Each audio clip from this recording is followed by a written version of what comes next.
Woe to those who add house to house and join field to field until there is no more room, so that you have to live alone in the midst of the land.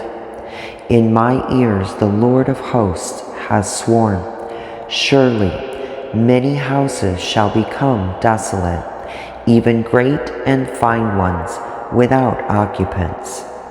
For 10 acres of vineyard will yield only 1 bath of wine, and a homer of seed will yield but an ephah of grain.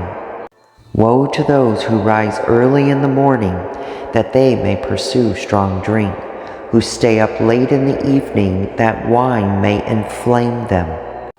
Their banquets are accompanied by lyre and harp, by tambourine and flute, and by wine.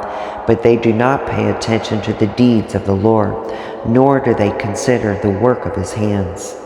Therefore, my people go into exile for their lack of knowledge, and their honorable men are famished, and their multitude is parched with thirst.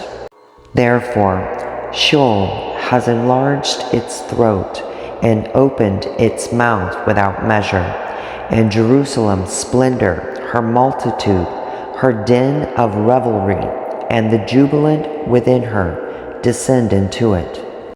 So the common man will be humbled, and the man of importance abased. The eyes of the proud also will be abased. But the Lord of hosts will be exalted in judgment, and the holy God will show himself holy in righteousness.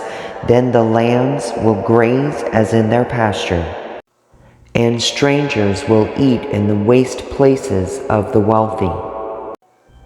Woe to those who drag iniquity with the cords of falsehood, and sin as if with cart ropes, who say, let him make speed, let him hasten his work, that we may see it, and let the purpose of the Holy One of Israel draw near, and come to pass, that we may know it.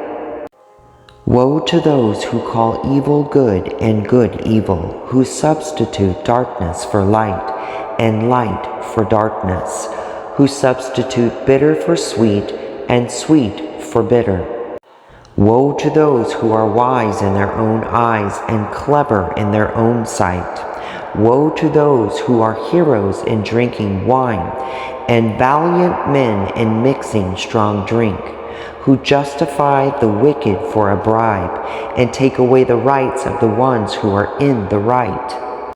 Therefore, as a tongue of fire consumes stubble, and dry grass collapses into the flame, so their root will become like rot, and their blossom blow away as dust. For they have rejected the law of the Lord of hosts, and despised the word of the Holy One of Israel. On this account, the anger of the Lord has burned against his people, and he has stretched out his hand against them and struck them down. And the mountains quaked, and their corpse lay like refuse in the middle of the streets. For all his anger is not spent, but his hand is still stretched out. He will also lift up a standard to the distant nation, and will whistle for it from the ends of the earth, and behold, it will come with speed swiftly. No one in it is weary or stumbles, none slumbers or sleeps, nor is the belt at its waist undone, nor its sandal strap broken. Its arrows are sharp, and all its bows are bent. The hooves of its horses seem like flint, and its chariot wheels like a whirlwind. Its roaring is like a lioness, and it roars like young lions. It growls as it seizes the prey, and carries it off with no one to deliver it. And it will growl over it in the day like the roaring of the sea. If one looks to the land, behold, there is darkness and distress. Even the light is darkened by its clouds.